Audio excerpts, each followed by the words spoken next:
6 a.m. on your Monday morning, and it's the best Monday morning of the year because it is the Monday of Derby Week. We are getting a live look right now at the backside of Churchill Downs as the horses get out for their first warm-ups of Derby Week. We sent Gabe Gonzalez and our photojournalist Addie Hill and Paul Landers out to the backside where they're going to be running down everything you need to know before you head out to the track this morning. We'll check in with them here in just a couple of minutes, but first, good morning, Kentuckiana. I'm Jim Stratman. And I'm Grace McKenna. And of course, we wait every year. We talk about our Derby forecast. It's been all over the place on many, many different occasions. But we want to get over to meteorologist Taylor Stephenson with what this week, Taylor, is going to be looking like. Well, good morning, everyone. For Kentuckiana, we're starting off with a beautiful day today. This morning, starting off on the cooler side for some of us, some 40s, some mix of 50s in there as well. So just grab the light jacket, but as you head throughout the day today, you can shed that jacket very easily. Right now, he's getting to Scottsburg, 48 degrees in Louisville. We're right at 56, 54 in Madison, 55 in Springfield, 51 now in Elizabethtown. So overall, we're starting off on a nice note. We'll have a lot of sunshine as you're heading into work today. Temperatures around 8 a.m. in the upper 50s. As we get into the afternoon, though, that's when we start to see a lot of sunshine really moving through.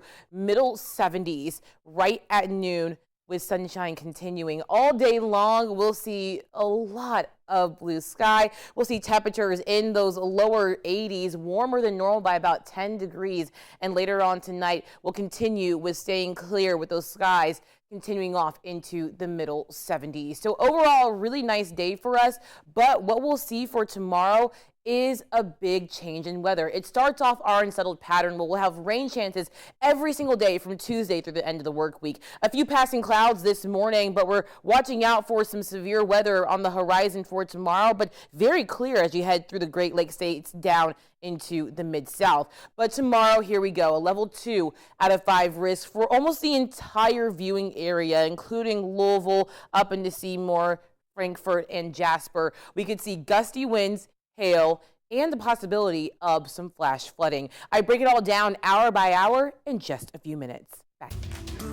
Thank you very much, Taylor. Well, Derby Week 151 now in full stride. And this morning, the fans all going to be gathering out there bright and early at Churchill Downs for Dawn at the Downs. Also striding around this morning, the horses out there as they get ready for the Oaks and the Derby and all of the other races. It's a busy week out at Churchill Downs regardless. And it's a busy week for Gabe Gonzalez kicking things off for our backside coverage, Gabe.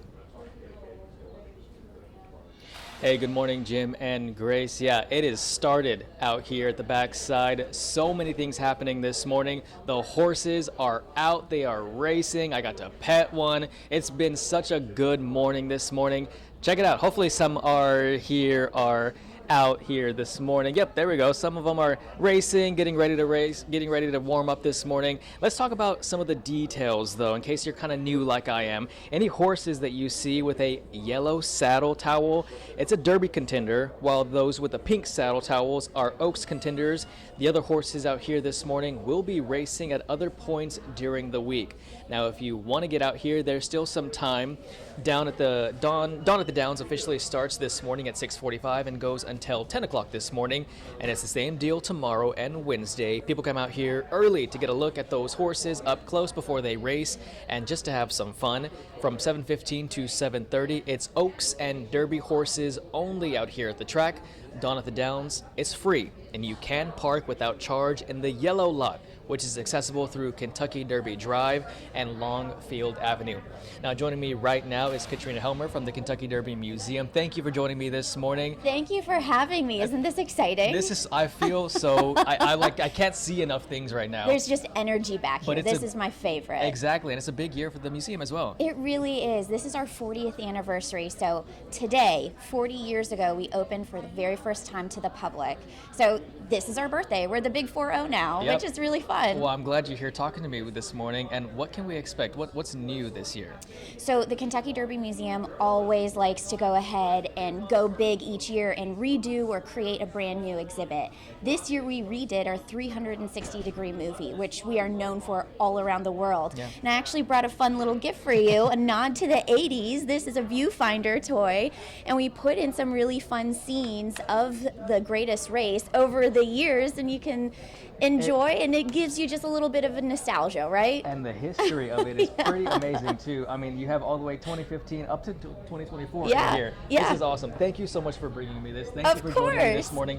And by the way, my producer said he probably didn't touch the horse. I did pet the horse. It's on Grace's Facebook post. Go check out Grace's Facebook post. Thank you for joining me this morning. Thank you so much for having me. It's amazing to be out here. We're gonna have so much more fun this week and also today too. So come back and check us out. Jim, Grace. Gabe had permission for whatever he did. Yeah, and that's very good to hear. Gabe, of course, we're going to be checking back with him all morning long. And throughout this week, Gabe, the field is officially set for the Kentucky Derby in Oaks, as well as we prepare for Derby week to get fully on their way. Post positions drawn on Saturday night during a special ceremony at the Paddock Terrace at Churchill Downs. Now for Oaks, early on, Simply Joking, Fondly, and Drexel Hill are among the first to load into the gates on Friday. For the Derby, it'll be Citizen Bull, Neo Equus, Final Gambit, and Rodriguez who will break first from those few post positions. The early favorite coming into the Derby, Journalism, came in at number 8, and Sandman got that dreaded post 17. It's going to be extremely important. I pushed for this, and I really think going forward, I'm going to put this out there, but you know, we put so much into the point system. I think we should be like Formula One, and you know, if you have the most points, you should get to pick your post position. Now, that is not what happened on Saturday. The traditional pill pool method was used to determine the starting gates for both Oaks and for Derby.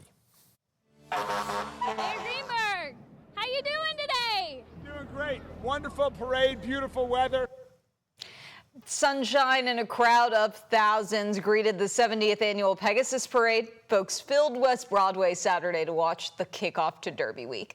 They cheered on their favorites, from cheerleaders to horses and cars, and there were some new parade attractions as well, like McDonald's Grimace and, as always, the classics like the Victorian bikes. Some folks were there to watch their loved ones perform. I heard to see my daughter. She's on the Carter Traditional Elementary School step team. I had to be front center. She's got to be able to see me when she comes through. If not, she'll be disappointed, and I don't want to deal with that disappointed little girl. A true dad right there. Vendors also lined up the streets for the parade, serving up hot dogs and hamburgers to the crowd. And of course, this is just the beginning of all the fun for Derby Week 151. You can join us all week long as we bring you live coverage from the backside of Churchill Downs. Gabe will be out there all week long. Grace and I will be heading out there on Wednesday, running through Oaks Day as well. And you can catch it all right here on GMK. First, though, it is 6:08, and we want to turn to our other local news now. A woman accused of assaulting a nurse at U of L Health is expected in court this morning. Police arrested 35-year-old Mykesha Johnson on Saturday. Court documents say LMPD was called to the hospital just before 3 in the afternoon after U of L security responded to a panic alarm on the 3rd floor. Johnson was a patient.